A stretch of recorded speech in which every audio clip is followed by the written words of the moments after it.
ফের আবাস যোজনায় দুর্নীতির অভিযোগ। ঘটনাটি হরিশ্চন্দ্রপুর 2 নম্বর ব্লকের এলাকার গ্রামবাসীদের অভিযোগ, এলাকায় প্রায় 12 জন যোগ্য উপভোক্তাদের নাম বাদ দিয়ে এলাকার প্রায় 19 জনের বেশি অযোগ্যদের বাড়ি তৈরির টাকা দেওয়া হয়েছে।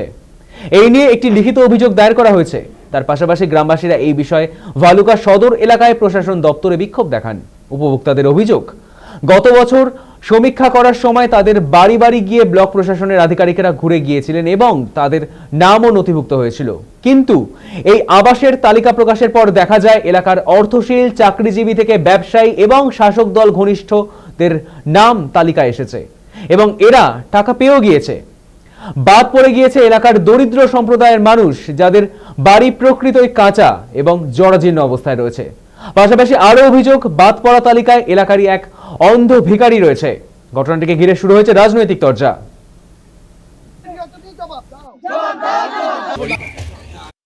আমরা বিক্ষোভ দেখাচ্ছি এই জন্য যে আমাদের পিএমআই লিস্ট বাংলা আবাস যোজনাতে নাম ছিল, মেসেজ ভেরিফাই হওয়ার পরে আমাদের নাম 11 জনের নাম কাটা গেছে।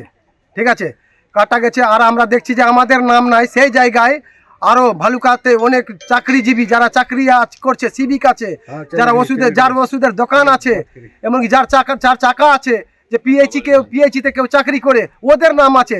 যারা 2তলা 3তলা বাড়ি আছে, ওদের নাম আছে। আর এই দরিদ্র মানুষ যারা খেটে খায় রাত দিন, হ্যাঁ, অন্ধ মানুষ, হ্যান্ডিক্যাপ মানুষ, ওদের নাম নাই, ওদের নাম কেটেছে। আমরা চাইছি ন্যায্যটা বিচার করা হোক, যাতে ন্যায্য যারা যোগ্য আছে তাদেরকে নাম যেন আবার ফিরে আনা হোক লিস্টে, আর যারা অযোগ্য আছে ওদের জন্য নাম বাতিল করা হোক। মানুষের অর্থনৈতিক অবস্থা বা তাদের অ্যাকচুয়ালি কাগজে কলমে নাম আছে কিনা এটা দেখে তারা করেন না। তারা দেখেন যে তৃণমূল কংগ্রেসের সুপারিশ কার প্রতি আছে, তৃণমূল কংগ্রেসের নেতারা কি বলছে, টাকাটা কে বেশি দিচ্ছে, তৃণমূল কংগ্রেসের কোন নেতা টাকা বেশি পাচ্ছে, সেই নেতা টাকা পেয়ে যার নাম সুপারিশ করে বিএলও, ওই যারা ব্লকের যারা প্রতিনিধি বা যারা সরকারি প্রতিনিধি থাকেন, তারা সেই নামটাই ঘরের জন্য করেন। এর ফলে কি হয়, যারা যোগ্য, যাদের ঘর দরকার, যারা গরিব মানুষ, যাদের মাথার উপরে ছাদ নেই, তারা ঘর পান না।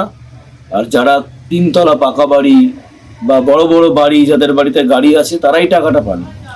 এটা তৃণমূল কংগ্রেসের আমলে এটা খুব একটা স্বাভাবিক ব্যাপার। যদি কেউ যাদের যোগ্য না তারা যদি পেয়ে থাকেন, তাদেরকে তাদের নাম বাতিল করে যাদের উচিত প্রাপ্য, এখানে কোনো অফিসার, কোনো পঞ্চায়েত কর্মী, যে মাপের অফিসাররা যদি জড়িত থাকেন, মমতা ব্যানার্জির প্রশাসন বা তৃণমূল কংগ্রেস, মালদা জেলা তৃণমূল কংগ্রেস এটা কিন্তু বরদাস্ত করবে না।